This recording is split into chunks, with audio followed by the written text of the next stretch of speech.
You are listening to How to Get Over Your Ex, episode number 111, When Your Ex Comes Back.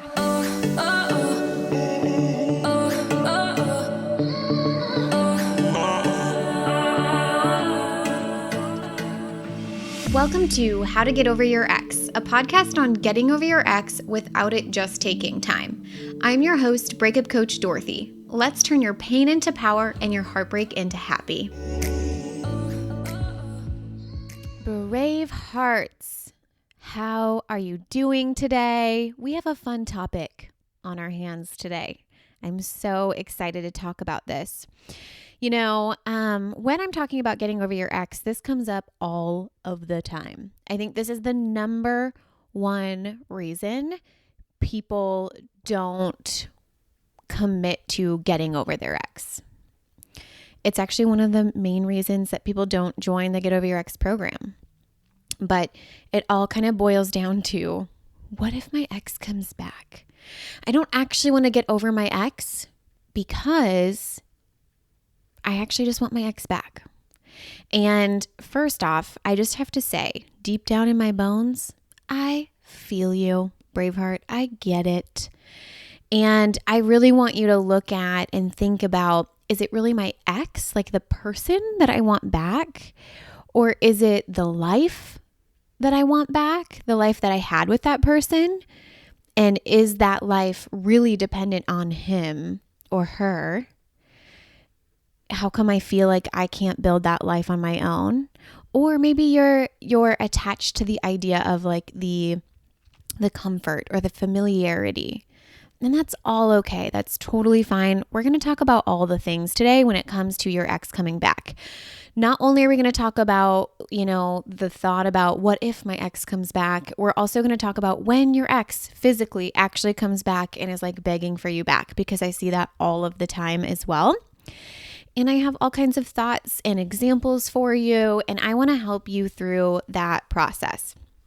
So if you are fresh from heartbreak, this is going to be super relevant. If you're not fresh from heartbreak, this will still be super relevant. If your ex came back and you're not knowing what to do, obviously this is very relevant to you. So let's talk about it. So I see exes come back all of the time. Sometimes people will pre-register for my program, and before the program even starts, their ex comes back and they're like, oh my gosh, will the program still work for me? And I'm like, yes, you're going to have to do this work regardless. You're going to do this work either in a relationship or not in a relationship, and that is not going to be a problem.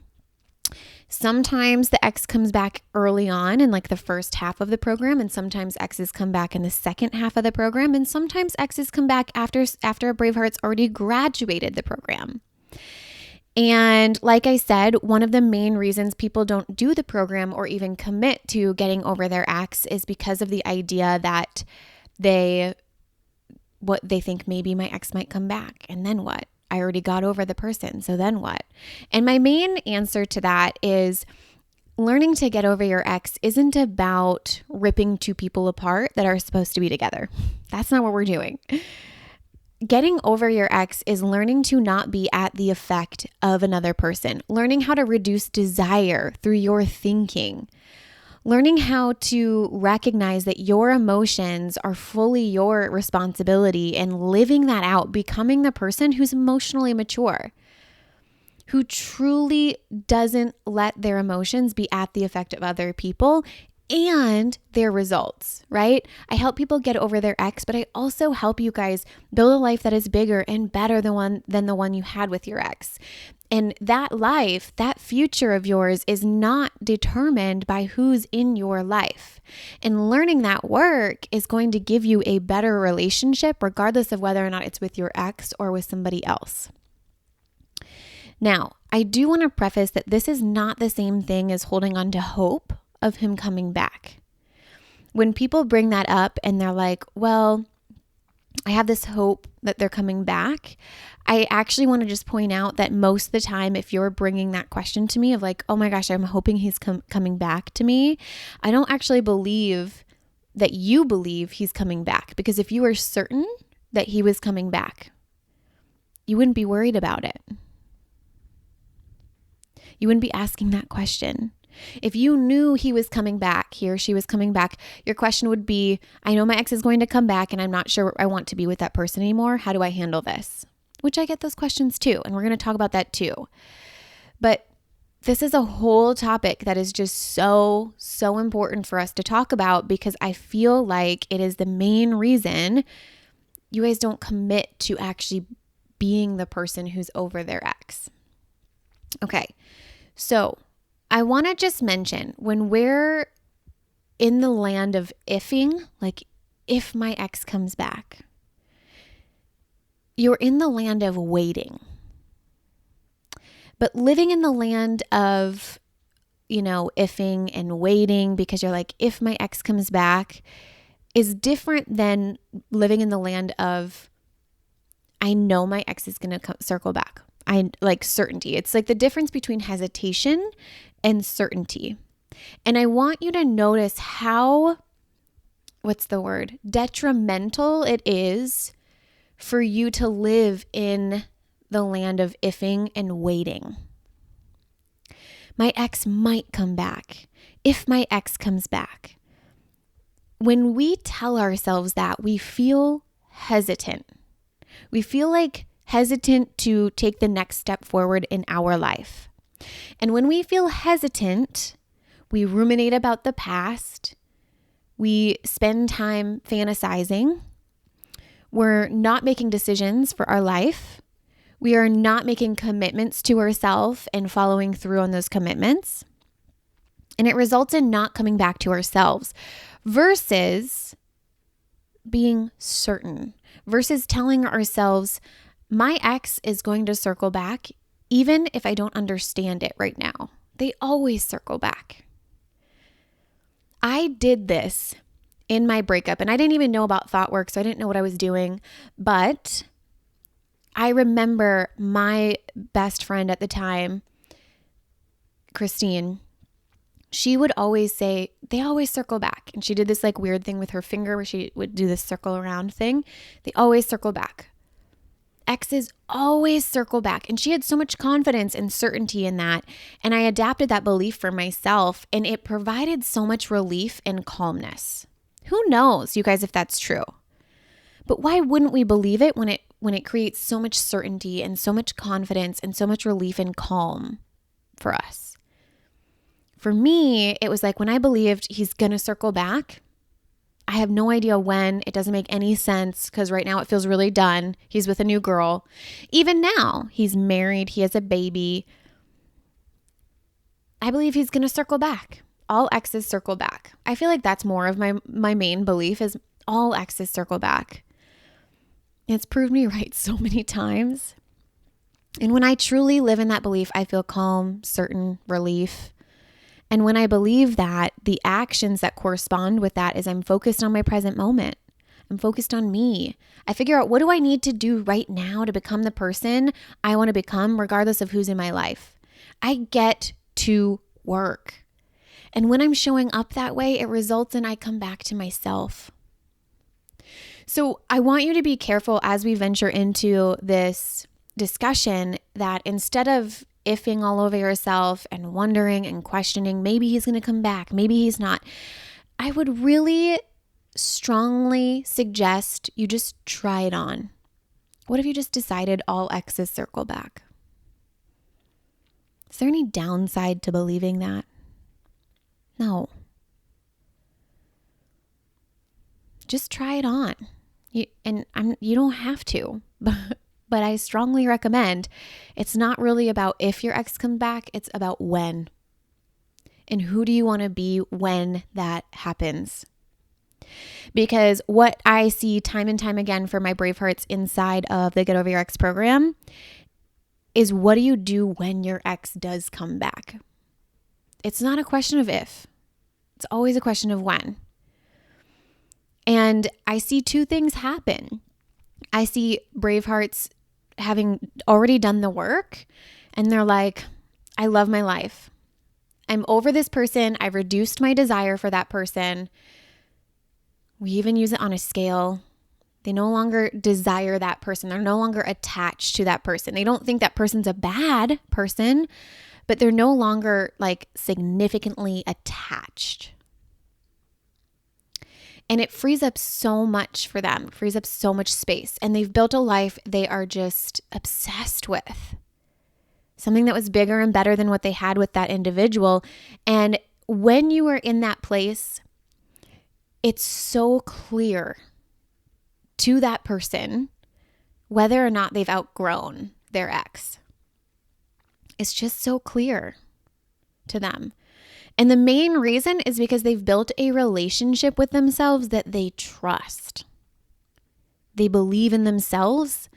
They believe in their ability to make decisions. They believe in their ability to know what is right for them. So sometimes they say, no, I've outgrown you. I think you're a great person and I appreciate everything you've given me, but I've outgrown you. And sometimes they say, you know what? I want to give this a second chance. I'm different. I'm showing up different. I want to try this relationship again and be different. And they create an amazing relationship with their ex. And that's beautiful too. There's no right or wrong answer here. And the thing that I want you to think about when it comes to your ex coming back, and let's say you're in this position of, my ex came back, and who knows how long after your breakup it's been, but let's say your ex came back. I want you to ask yourself, have I honestly done the work on me? Have I? What's my honest answer to that? And the next question I would ask yourself is, do I want to work on me alone or inside this same relationship? Because at the end of the day, it's going to happen either way. That work on you is going to happen in the relationship or not in the relationship. At this point, you've had a podcast that came out where the individuals got over their ex while they were already in new relationships. How beautiful is that? That's amazing.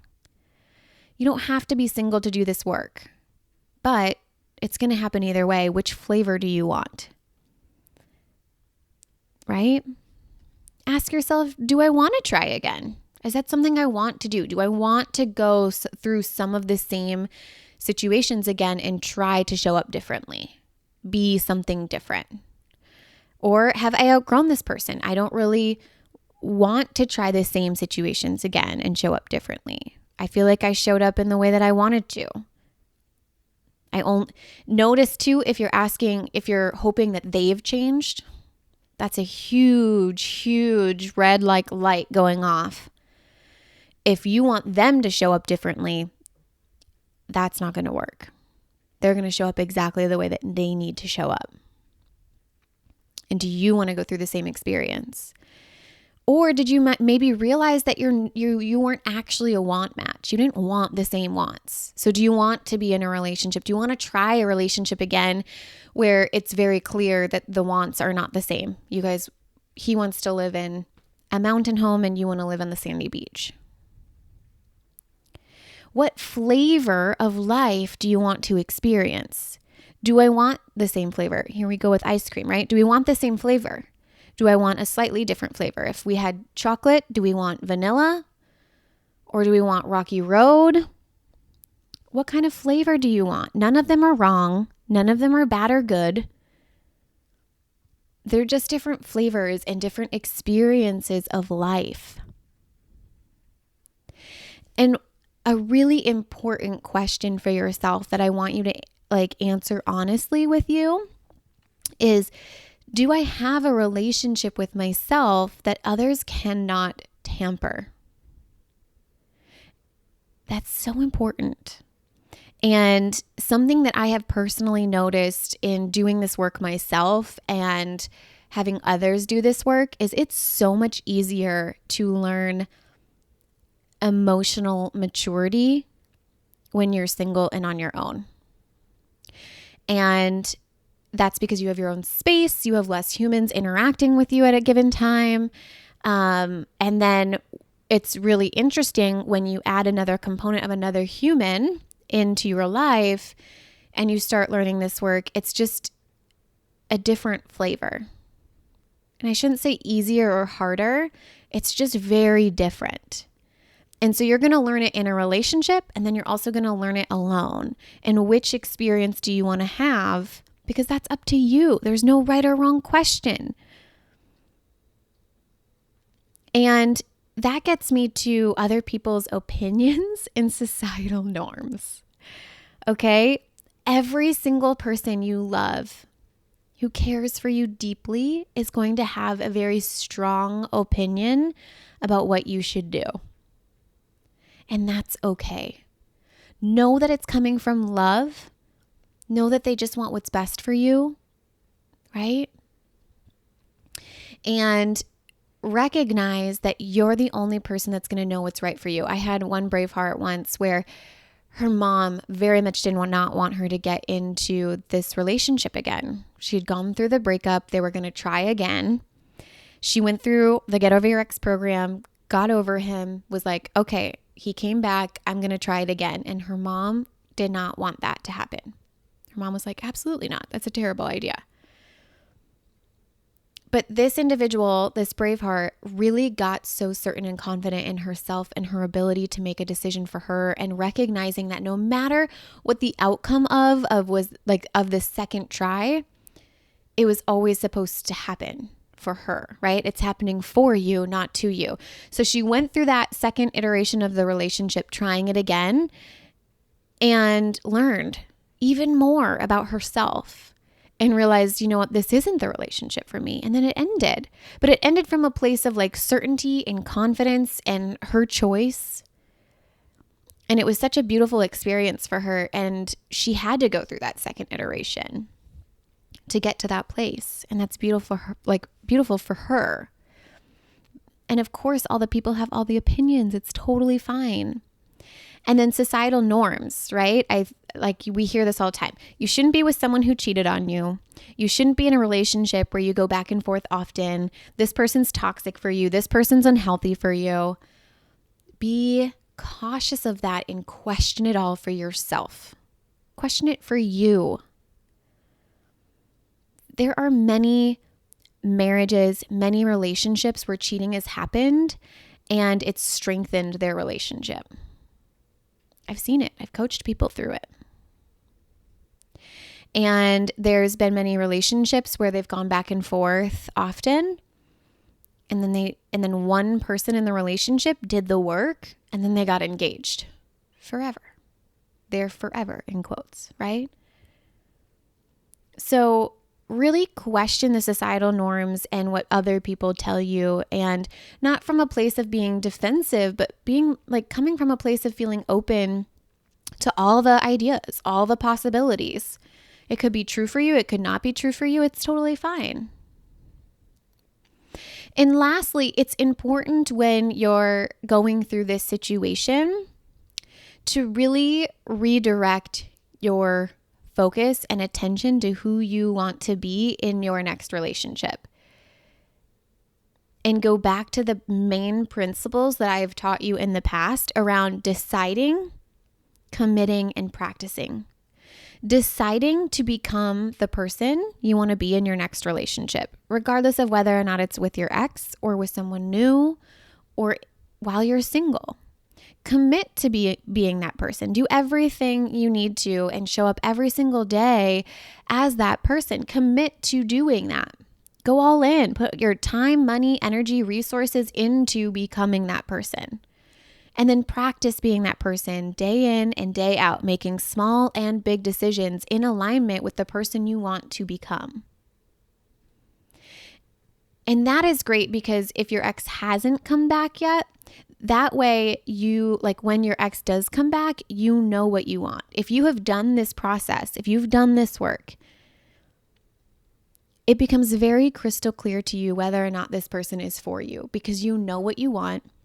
You love the relationship with you. You love your life regardless of who's in it. And then the question of, do I want to be in this relationship with this person or not, is very clear. So if you are someone who has their ex banging on their door, right, begging for you back, I want you to know that there is no urgency here. There's no rush. You're going to feel like this strong urge of, I need to figure this out right now, and I need to make this decision right now. And you don't. You can decide to not decide right now. You can say, I'm not sure yet. I'm still getting to know me. And if that person is meant for you, they will wait for you to make that decision. And if not, they're not meant for you. They're not right for you. At least not right now. So allow yourself to be patient with yourself. You don't need to make a hasty decision. There's no urgency. There's no rush. Calm your nervous system down. Meditating is great. Breathing is great. And asking your inner voice. In the Get Over Your Ex program, we learn how to access the inner voice and make decisions with the inner voice instead of the mind. And it's like such a beautiful tool, because anytime there's a decision needing to happen, the inner voice is like, there's no rush. You'd be like, does this need to happen right now? Sometimes it'll say yes, and sometimes it'll say no. But when there's a lot of resistance from the brain, it oftentimes doesn't give you a deadline. But there's no deadline. There is no rush. And if there are things that are impeding from the outside, like, oh, a lease is up or this and that, there's still no rush. There's still a middle ground. What else could I do in the interim? Right? There's no rush. There's no urgency. So I just want you to I want to mention that, because I know a lot of times our brain wants to get up and say, we need to make this decision right now. It needs to happen right now. But that's not the case. Okay. So in conclusion, you guys, I want you to believe your ex will circle back. Always. It's always like a belief that is available to you. And if you do, that's a whole other thing too that I forgot to mention earlier. Believing that your ex will circle back doesn't have to be a problem. If that calms you, if you feel relieved and calm when you believe that, when you truly sit down and believe that, then it serves you. If you feel panic and overwhelmed, then that might not serve you, and you'll want to explore that further with a coach. But I want you to allow yourself to recognize, just believing that your ex is going to come back always, because that always happens, that's not a problem. And your ex actually coming back doesn't have to be a problem. So if your ex does come back, banging on your door, saying, I messed up, I'm sorry, I want everything, I want to go back to you, all the things, that doesn't have to be a problem. There's no rush. You don't have to make a decision yet. You can be calm about it. And what you can do is you can redirect your focus to deciding, committing, and practicing becoming the person you want to be in your next relationship, regardless of who it is. And when your ex comes back, if you've done that work, it is crystal clear to you that you've either outgrown your ex or you want to try it again as the new version of yourself, and allow yourself to do what's right for you. And know that everyone else's opinions are just that. They're just opinions. They're optional thoughts that those humans are believing that are making them feel a certain way. And when they feel that way, they share the opinions with you. And none of it's right or wrong or good or bad. Okay? All right. I love you, my brave hearts, so much. I hope you have an amazing week, and I will talk to you later. If you're loving the How to Get Over Your Ex podcast and you want to learn how to get over your ex in 3 months or less to build a life better than the one you thought you had with your ex, I would like to personally invite you to my next group course, where we take everything you've learned here on the podcast and apply it to your life. Come check it out at www.lifecoachdorothy.com.